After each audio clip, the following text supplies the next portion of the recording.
Hi friends, very warm welcome on my YouTube channel Nikhil मिस्त्री science learn with fun. आज हम यहाँ पे डिस्कस करने वाले हैं 9th स्टैंडर्ड इंग्लिश मीडियम में साइंस एंड टेक्नोलॉजी में chapter number 1 matter in our surroundings part 4 के बारे में। आगे के 3 वीडियो लेक्चर्स के अंदर हमने जो भी सॉलिड लिक्विड और गैसियस की कैरेक्टरिस्टिक्स थी उसके बारे में लर्न किया था। पंचतत्व और साइंटिस्ट के जो भी थॉट्स थे मैटर के बारे में उसके बारे में हमने लर्न किया था। ओके, टेम्परेचर की इफ़ेक्ट और प्रेशर की जो भी इफ़ेक्ट है उसके बारे में आज हम यहाँ पे पार्ट 4 के अंदर डिस्कस करेंगे। तो आज का जो भी हमारा टॉपिक है तो टॉपिक का जो भी नेम है आपको दिया हुआ है effect of change of pressure के बारे में। आप डायग्राम में देख सकते हो, आपको यहाँ पे पिस्टन जैसा कंस्ट्रक्शन दिया हुआ है। हर एक के अंदर आपको सॉलिड लिक्विड और गैसियस तीनों डिफरेंट सब्सटेंस आपको दिखाई दे रहे। सॉलिड के ऊपर आप पिस्टन से प्रेशर लगाते हो फिर भी वहाँ पे प्रेशर की किसी भी टाइप की इफेक्ट होती नहीं है, वो अपने ओरिजिनल फॉर्म में एज यूजुअल रहता है। लिक्विड के ऊपर आप पिस्टन के थ्रू प्रेशर लगाते हो तो थोड़ी बहुत कंप्रेसिबिलिटी आपको वहाँ पे देखने को मिलती है, मतलब कि लिक्विड थोड़ा सा कंप्रेस होता है। और उसकी कंपेयर में अगर आप यहाँ पे गैसियस की डिस्कशन करते हो तो गैसियस यहाँ पे सबसे ज़्यादा कंप्रेस होता है, मतलब कि उसके ऊपर प्रेशर की सबसे ज़्यादा इफेक्ट आपको देखने को मिलती है। तो हमने पहले भी लर्न किया था कि जो भी डिफरेंट टाइप ऑफ स्टेट्स और मैटर्स होते हैं तो उसके ऊपर यहाँ पे और हीट एंड टेम्परेचर और प्रेशर की इफ़ेक्ट होती है। ओके, क्योंकि उसके जो भी पार्टिकल्स होते हैं वो पार्टिकल्स कंटिन्यूअस नहीं होते, उसके बीच में जो भी स्पेसिस होती है वो आपको देखने को मिलती है। और यहाँ पे आपको ये भी पता है कि अगर आप किसी भी सब्सटेंस को आप प्रेशराइज करते हो तो प्रेशराइज की वजह से उसको आप सिलेंडर के अंदर फिलअप करते हो। लास्ट लेक्चर के अंदर हमने CNG और PNG के बारे में, LPG के बारे में पढ़ा था। तो यहाँ पे जो भी पार्टिकल्स होते हैं क्या वो सच में एक दूसरे के पास होते हैं, क्लोजर होते हैं? तो सीधी बात है कि अगर आप उसको ज़्यादा प्रेशर देते हो तो प्रेशर देने से वो एक दूसरे के पास आ जाते हैं, एक दूसरे के करीब आ जाते हैं। तो यहाँ पे आपको और एक डायग्राम दिया हुआ है, उसके ऊपर आप फोकस करो तो आपको यहाँ पे सॉलिड लिक्विड और गैसेस का कन्वर्सेशन दिया हुआ है। सॉलिड को आप यहाँ पे हीट देते हो, मतलब कि फ्यूज़न प्रोसेस के थ्रू सॉलिड का कन्वर्जन होता है लिक्विड में। वही लिक्विड को आप ज़्यादा हीट देते हो तो वेपराइजेशन के थ्रू उसका कन्वर्जन होता है गैसियस में। उसके बाद हम यहाँ पे रिवर्सिबल डिस्कशन करते हैं। तो गैसियस को आप कंडेंस करते हो, मतलब कि कोल्ड करते हो तो वेपर का कन्वर्ट होता है लिक्विड में, गैसियस का कन्वर्ट होता है लिक्विड में। लिक्विड को आप यहाँ पे सॉलिडिफिकेशन करते हो, मतलब कि और ज़्यादा कोल्ड करते हो और ज़्यादा प्रेशर देते हो तो उसका कन्वर्जन होता है सॉलिड में। लास्ट लेक्चर के अंदर हमने एक टॉपिक ऐसा भी देखा था कि सॉलिड को आप ज़्यादा हीट देते हो तो वो विथआउट लिक्विड फॉर्म में आए बिना ही डायरेक्टली गैसियस में कन्वर्ट हो जाता है, तो उसको आप बोल सकते हो सब्लिमेशन। और वही गैसियस को लिक्विड फॉर्म में लाए बिना ही डायरेक्टली उसको सॉलिड में आप कन्वर्ट करते हो तो उसको आप बोल सकते हो डिपोजिशन। तो यहाँ पे एग्जांपल के फॉर्म में हम जाते हैं तो आइस क्यूब्स को आपने यहाँ पे हीट दी, फ्यूज़न किया तो उसका कन्वर्जेशन हुआ वाटर में। वाटर को आपने ज़्यादा हीट दी, मतलब कि और टेम्परेचर दिया तो उसका कन्वर्जन होता है वाटर वेपर के अंदर, जिसको आप वेपराइजेशन बोलते हो। वही वेपर को आप यहाँ पे कंडेंसेशन के थ्रू कोल्ड करते हो तो गैसियस का, मतलब कि वाटर वेपर का कन्वर्जन होता है लिक्विड में। वही लिक्विड को आप फ्रीज़र के अंदर डालते हो वाटर को तो सॉलिडिफिकेशन के थ्रू वही आइस क्यूब्स में कन्वर्ट होता है। यहाँ पे सॉलिड में चैम्फर जैसे जो भी सब्सटेंस होते हैं उसको आप हीट देते हो तो डायरेक्टली वो गैसियस में कन्वर्ट होता है। तो यहाँ पे सीधी बात है, आपको बोला गया है कि जो भी आप प्रेशर अप्लाई करते हो किसी भी सब्सटेंस के ऊपर है तो जो भी टेम्परेचर होते हैं उसके आप इफेक्ट यहाँ पे देखते हो तो सीधी बात है क्या चेंज आपको देखने को मिलता है। तो आपने कभी ऐसा सुना है कि भाई जो भी कार्बन डाइऑक्साइड होता है वो सॉलिड फॉर्म में होता है? ओके, तो यहाँ पे हाई प्रेशर के थ्रू कार्बन डाइऑक्साइड गैस को आप स्टोर करते हो तो वो सॉलिड फॉर्म में कन्वर्ट होता है। तो सॉलिड CO2 जिसको आप सॉलिड कार्बन डाइऑक्साइड बोल सकते हो वो डायरेक्टली 1 एटमॉस्फेयर प्रेशर के थ्रू उसका कन्वर्जन लिक्विड स्टेट में आए बिना ही डायरेक्टली सॉलिड फॉर्म में होता है, जिसकी वजह से उसको आप ड्राई आइस भी बोल सकते हो। और यहाँ पे प्रेशर और टेम्परेचर के थ्रू ये सब्सटेंस को आप सॉलिड में से लिक्विड में या तो लिक्विड में से गैसियस में भी आप कन्वर्ट कर सकते हो। इट्स अ वेरी सिंपल, जैसे कि हमने पढ़ा था पानी के बारे में, तो उसको आप आइस क्यूब्स भी बना सकते हो और वेपर में भी कन्वर्ट करते हो। तो आपको यहाँ पे एक नोटिस दी हुई है, जो भी प्रेशर है उसका जो भी यूनिट है वो है पास्कल, उसको आप डिनोट करते हो कैपिटल P, स्मॉल है। 1 एटमॉस्फेयर की वैल्यू आपको दी हुई है 1.01 × 10⁵ पास्कल और ये जो प्रेशर है उसको आप बोल सकते हो एटमॉस्फेरिक प्रेशर, और वही एटमॉस्फेरिक प्रेशर को आप ओशियन के लेवल पे मतलब कि सी लेवल के ऊपर आप मेज़र करते हैं, जिसको आप बोल सकते हो 1 एटमॉस्फेयर, और जिसको आप नॉर्मल एटमॉस्फेयर प्रेशर की वैल्यू के फॉर्म में काउंट करते हो। उसके बाद हम यहाँ पर डिस्कशन करेंगे इवापोरेशन के बारे में।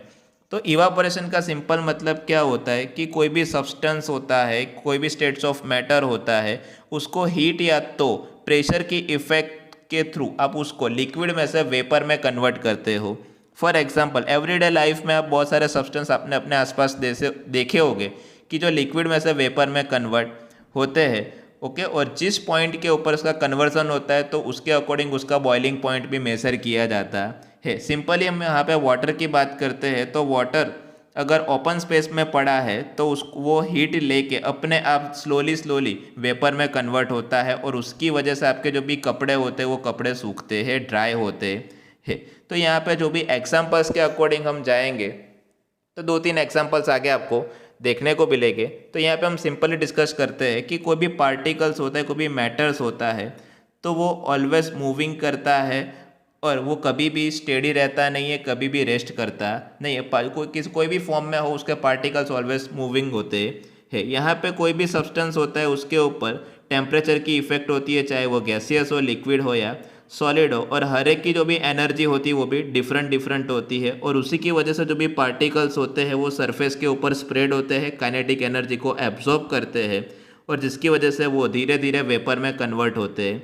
और यही जो फेनोमेना है कि लिक्विड का कन्वर्जन आपको टेम्परेचर की इफेक्ट के थ्रू वेपर में होता है, तो उस पॉइंट को आप बोल सकते हो वेपराइजेशन, इवापोरेशन, ओके। और वो जो टेम्परेचर होता है उसको आप बोल सकते हो बॉइलिंग पॉइंट। मतलब कि हर एक सब्सटेंस का एक बॉइलिंग पॉइंट होता है कि जिसके अकॉर्डिंग वो बॉइलिंग पॉइंट के आने के टाइम पे उसका कन्वर्जन लिक्विड में से गैसियस में होता है। सिंपली मैं बात करूँ तो वाटर 100 डिग्री सेल्सियस के ऊपर लिक्विड में से वेपर में कन्वर्ट होता है। आपको यहाँ पे एक एक्टिविटी दी है फैक्टर अफेक्टिंग इवापोरेशन के बारे में।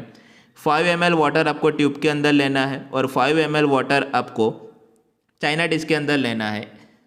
दोनों को आपको रूम में या तो किसी कॉर्नर पे जाके रखना है, और जो भी 5 ml वाटर है तो वो चाइना डिश में से जल्दी इवापोरेट होता है या तो फिर वो जो ट्यूब है उसमें से, क्योंकि दो रूम का टेम्परेचर आपको मेज़र करना है और वही टेम्परेचर को मेज़र करने के बाद ये एक्टिविटी आपको करनी है, और आफ्टर ऑब्जर्वेशन आपको जो भी टेम्परेचर है वो फिर से चेक करना है। एक सिंपली बोल दूँ कि अगर आप चाय पीते हो तो कप से ज़्यादा वो जो भी चाइना डिश होती है, जो भी प्लेट होती है, उसमें जल्दी वो कोल्ड होती है। क्यों? क्योंकि सरफेस एरिया बढ़ता है, सरफेस एरिया बढ़ने से इवापोरेशन फास्ट जल्दी होता है। तो यहाँ पे यही टर्म समझाने के लिए, या तो इवापोरेशन का जो भी रेट है वो इंक्रीज क्यों होता है, कौन कौन से ऐसा फेनोमेना है कि जो इफेक्ट करते हैं, तो यहाँ पे फर्स्ट आपको दिया हुआ है increasing of the surface area. Surface area अगर आप बढ़ाते हो तो सरफेस एरिया बढ़ाने से जो भी इवापोरेशन रेट है वो बढ़ जाता है, और सरफेस एरिया को कम करने से इवापोरेशन रेट कम होता है, और इसकी वजह से जो भी आप अपने क्लोथ्स होते हैं, कपड़े आप सुखाते हो, तो आप उसको स्प्रेड करके फैला के उसको सुखाने के लिए रखते हो। सेकेंड वन है टेम्परेचर को बढ़ाना। तो आपको यहाँ पे पता है कि जैसे जैसे टेम्परेचर बढ़ता है तो जो भी पार्टिकल्स है, पार्टिकल्स की मूविंग बढ़ जाती है, उसकी काइनेटिक एनर्जी भी बढ़ जाती है, और काइनेटिक एनर्जी बढ़ने से वो लिक्विड फॉर्म में से वेपर फॉर्म में, वेपर स्टेट में वो आते हैं। थर्ड वन है ह्यूमिडिटी को कम करना, और डिक्रीज इन ह्यूमिडिटी। तो ह्यूमिडिटी मतलब कि जो भी वाटर है, तो वेपर के अंदर वाटर अवेलेबल होता ही है, ओके, और वो क्या करता है, एटमॉस्फेयर का जो भी टेम्परेचर है उसको वो कंट्रोल करता है। तो यहाँ पे जो भी वाटर होता है वो वेपर में कन्वर्ट होता है एट अ गिवन टेम्परेचर।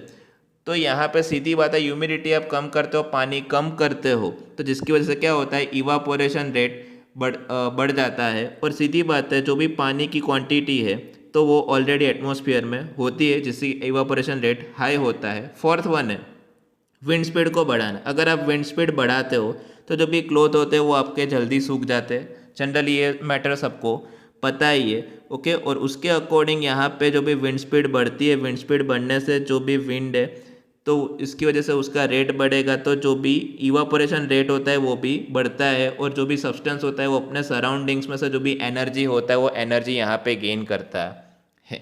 उसके बाद हम यहाँ पे डिस्कशन करेंगे how does the evaporation cause cooling. Evaporation से कूलिंग कैसे होता है उसके बारे में हमें पढ़ना है तो सीधी बात है, आपको एक ओपन विसल लेना है और उसके अंदर आपको कोई भी लिक्विड्स वहाँ पे इवापोरेटिंग होने के लिए रखना है।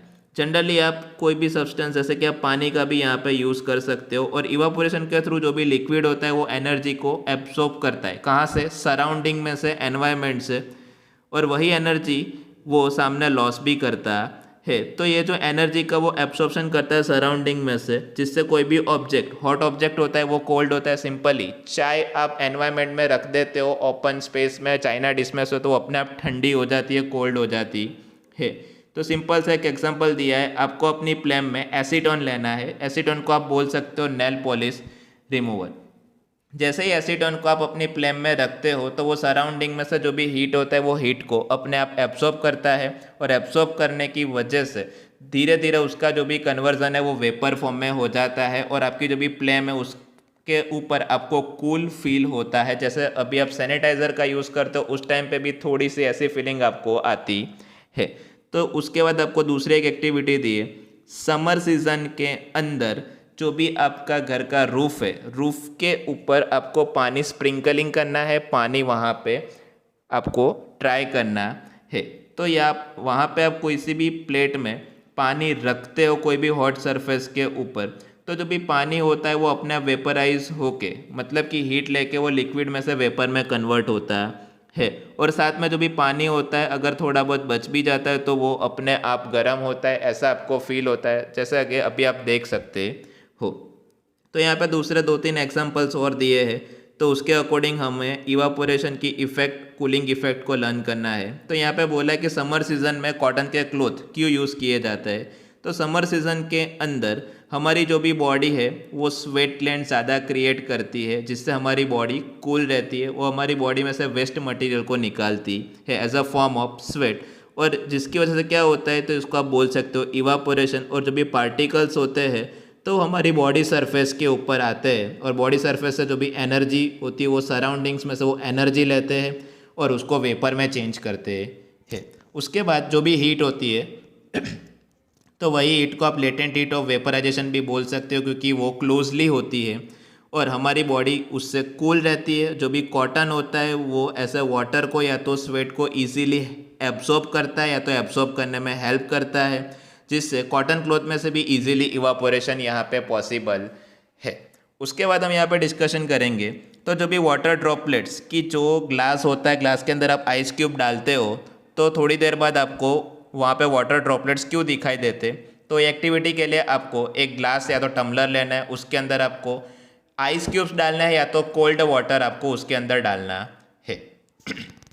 उसके बाद थोड़ी देर बाद आपको देखना है तो वहाँ पे जो भी टम्बलर होता है, टम्बलर की सरफेस के ऊपर आपको वाटर ड्रॉपलेट्स आपको दिखाई देते हैं। ऐसा क्यों पॉसिबल है? तो जैसे आप आइस क्यूब ग्लास के अंदर डालते हो तो वो सराउंडिंग या तो एनवायरनमेंट में से हीट लेता है, हीट लेने की वजह से उसके एनर्जी बढ़ती है, थोड़ा थोड़ा उसका वेपराइजेशन होता है, और जो भी वेपर फॉर्म में आपको डॉट्स वहाँ पे दिखाई देते हैं धीरे धीरे वो लिक्विड स्टेट में कन्वर्ट होते हैं।